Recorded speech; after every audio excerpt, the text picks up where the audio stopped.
Adventures. Hey guys, it's Chuke here from Chuke's Outdoor Adventures. Welcome to the News from Bear Country segment. It's a sad day when there are so many bear attacks in North America especially, and now around the world, that I have something to talk about every Friday.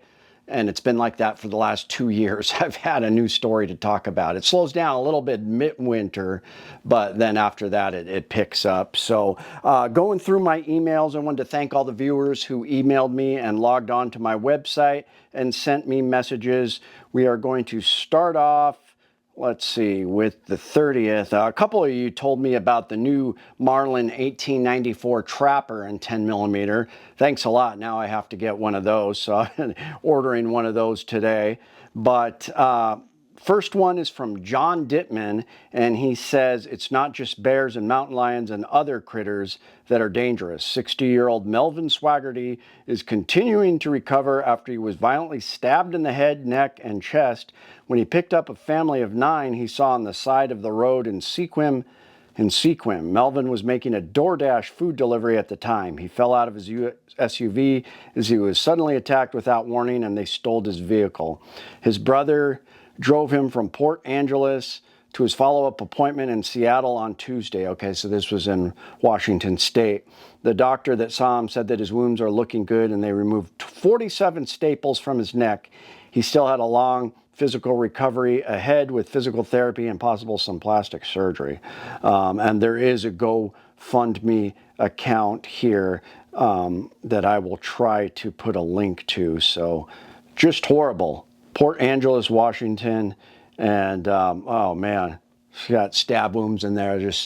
So it's not just bears, it's people too. Ain't that the truth? People are awful. Okay, so next we got Bigfoot stuff. Okay, here's one from Joe Oldham. Another hunter attacked. I think I got a few one on this time. Another hunter was just mauled by a grizzly, this time in Alberta. This is from Outdoor Life. Hunter was mauled by a grizzly bear just northwest of Calgary, Alberta, Thursday. Officials say the victim's hunting partner shot the bear and appeared to have killed it. Oh man, I hope they tell us what firearm and what caliber. They never do. The bear involved in the attack was shot by the survivor's hunting partner, is believed to be deceased. Provincial spokesman Sheena Campbell said in a statement, a second bear, age unknown, fled the scene after the encounter. Wouldn't that be terrifying? 2 bears attack you, or at least there's another one watching as you get attacked. Few details been released about the hunters, including their names or the species they were pursuing at the time of the attack. Stars Air Ambulance disclosed that it had airlifted a man in his 30s from Springbank area, according to the Canadian Broadcasting Corporation, CBC. Medical professionals declined to comment on his man's condition, but they did say that he survived the encounter. So the attack comes just days after another Canadian hunter died following a bear attack in neighboring British Columbia. Joe Pendry, 63, was able to get off one shot before he was mauled by a sow grizzly. So we had talked about that. And then let's see. Okay, they didn't follow up with any bear spray only messages, so that's good. Let's see what else we have here.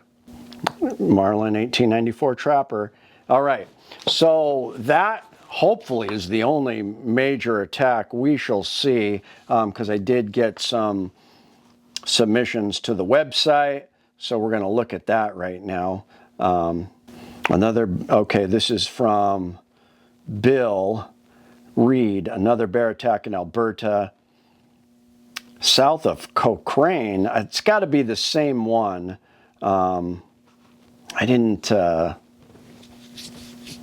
I don't remember reading Cochrane in that one. Hunter seriously injured in bear attack south of Cochrane, now in stable condition, EMS. So they may have some information.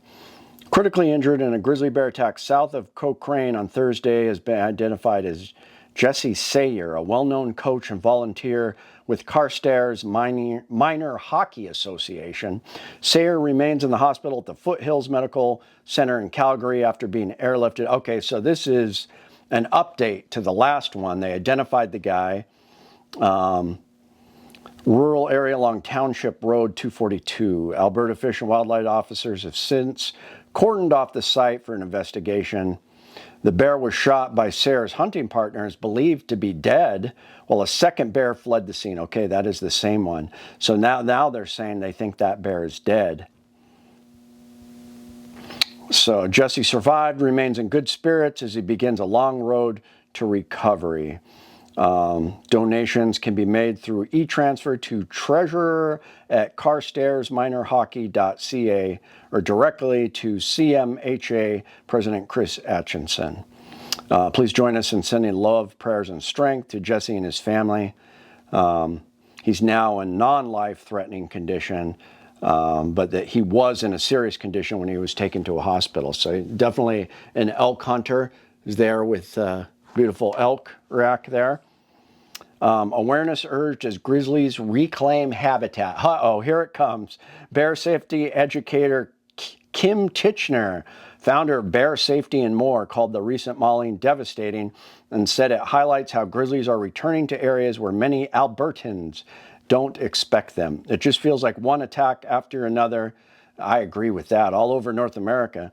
And I think for Albertans, it does make it pretty scary. The news of this most recent attack comes after, and then they mentioned the guy, the 63-year-old who just died. He shot at it. Whoa, I never heard this part of the story. So Joe Pendry died, the 63-year-old, when he got attacked in Fort Steele. He shot at, punched, and bit the bear in his fight for survival. I never knew that part about it. Good on him. He went out with a bang, fighting. That's the way to do it. Don't just lay down and cover your neck. Sometimes they say that's the good thing to do, but man. Titchener said attacks are becoming more common as grizzly expand back into historic ranges after being pushed west for decades. When Europeans arrived, there were grizzly bears across the province, she said.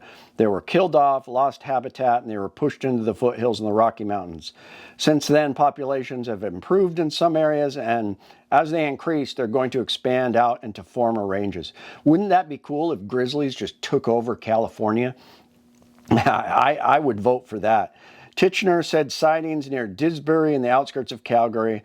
Okay, here we go. She urged hunters and outdoor enthusiasts to carry bear spray, travel in groups, make noise, and leash their dogs. Nothing about firearms. At least get some training and carry a big bore firearm. But nope, that's Canada for you. So, I mean, I can kind of get that because they're trying to just take everybody's rights away there. Okay, so that was... I believe that was from Bill Reed. Okay, Tim Kilpatrick sent me one. Same one. Another hunter was mauled by a grizzly, this time in Alberta. And then, another story about Japan. It records the deadliest year for bear attacks. Its record number with that 172 people injured by October 22nd. So I don't know what's going on in Japan. Somebody suggested they send American hunters there to hunt bears because some Japanese officials were begging the military to do it. I think that's a great idea. But yeah, just Japan has about 11,000 brown bears and about 30 to 40,000 Asiatic black bears. Doesn't have any wild polar bears. There's a lot of bears in Japan now. Yeah, they got to do something about that. That's a little fly here. All right, let's see what's next. Robert McCall. Well, this is a new one. Lee Harvey was killed when a bear fell from a tree and struck him. What the heck? Women walking a dog was attacked by it. I remember that one. Let's see if this is a new one. So, it's not coming up for me. That was a weird headline, though. A bear fell out of a tree onto somebody. I'll have to look for that one later. It's not coming up. That is weird. I hope there's no more attacks. Can't make this up. There's just more and more attacks. Always have something to talk about. Let's see. I think that's, here's one from Cliff. Another bear attack in Montana near Seeley Lake. What is going on? I didn't think there was going to be any more attacks. Oh my gosh. And this is recent. This was from November 6th. Seeley Lake, Montana. 2 hunters escaped unharmed. Oh God. How did I get out of this ad? Sorry.